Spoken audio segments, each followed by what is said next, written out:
space forces of Spain, sorry. We leave Madrid behind through this neighborhood called Moncloa, which is finished right here, and after the tunnel we're going to be entering in a new neighborhood, the last one as a matter of fact, called the Universitarian American Museum. It's one of the most beautiful museums and known museum in Madrid. It's a pre-Columbus museum with the one of the most biggest and largest collection of pre-Columbus art from America. This area is called the University City because it's full of university buildings, faculties, also a few play fields, football fields, and that's because Francisco Franco wanted to build,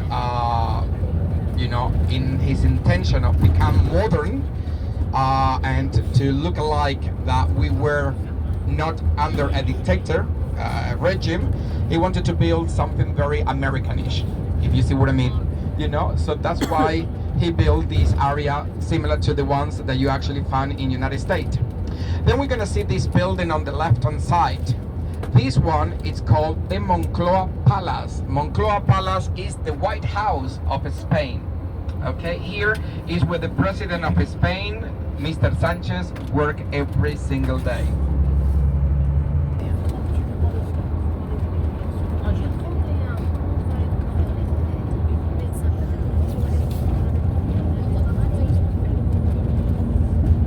Countries and 2 independent cities, which they are in the north of Africa, Ceuta and Melilla, and each of those countries has different provinces, and those provinces has different capitals.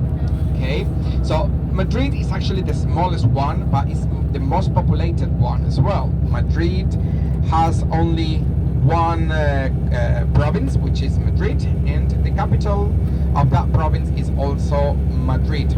Just to give you an idea, Madrid has 6.5 million of inhabitants. The second biggest city, that's the whole country of Madrid. The city of Madrid has no more than 5 million of inhabitants. Well, I'm actually living outside of Madrid, 14 kilometers away from the center of Madrid, and that is actually the second largest city in Madrid state. It's called Móstoles, and Móstoles, being the second largest one, has 215,000 people living in there.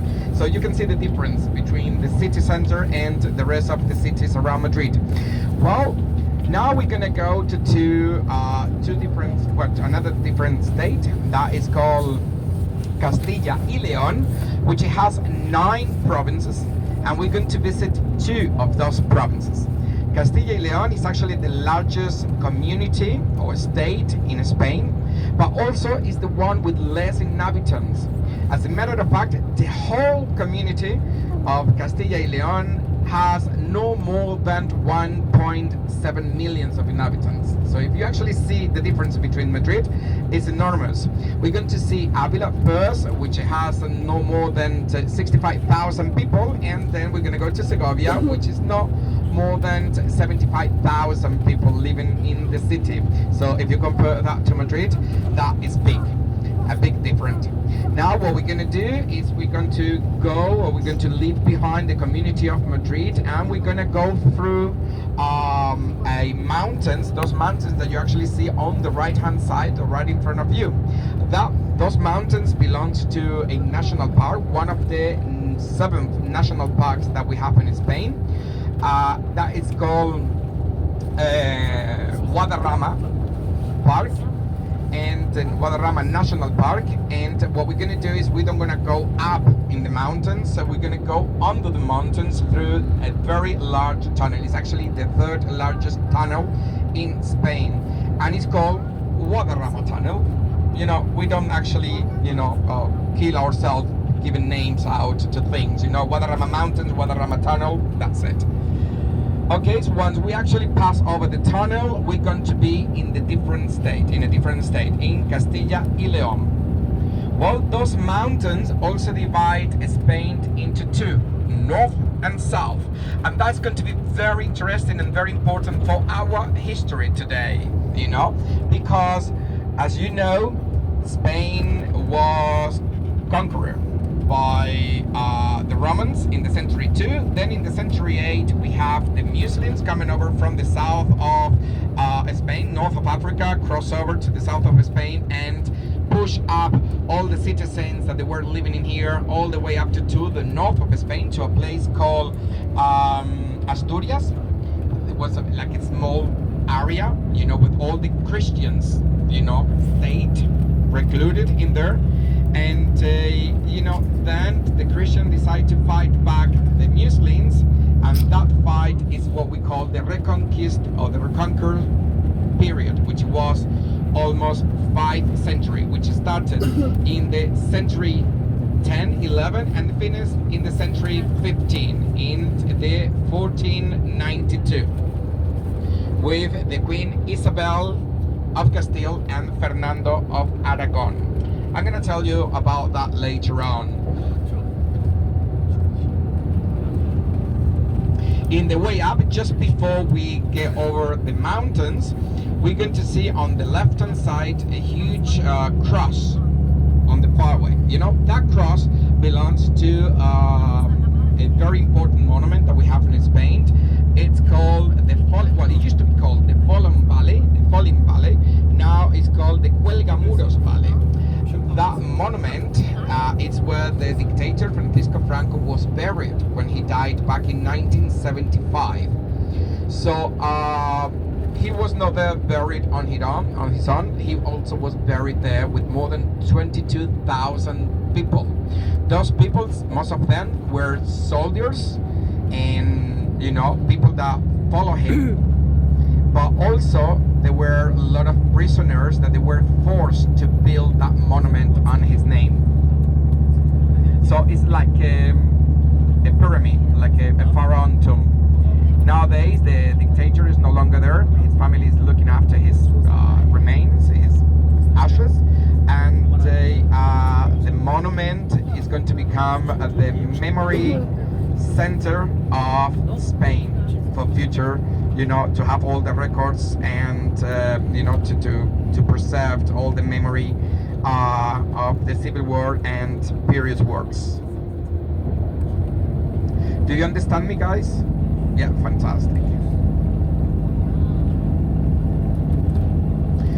Well, I have to congratulate you today because today you are one of the luckiest one. As you see, we had today more than 550 people carrying out from different tours, Toledo, Avila, Segovia, and but using, you know, you saw there many guides, you know, but you're the luckiest one because you are with me today. And not it's because, you know, I'm the most knowledgeable one. It's because I am actually the sexiest awarded guide in Spain for the last 3 years. So, congratulations. You're the luckiest one.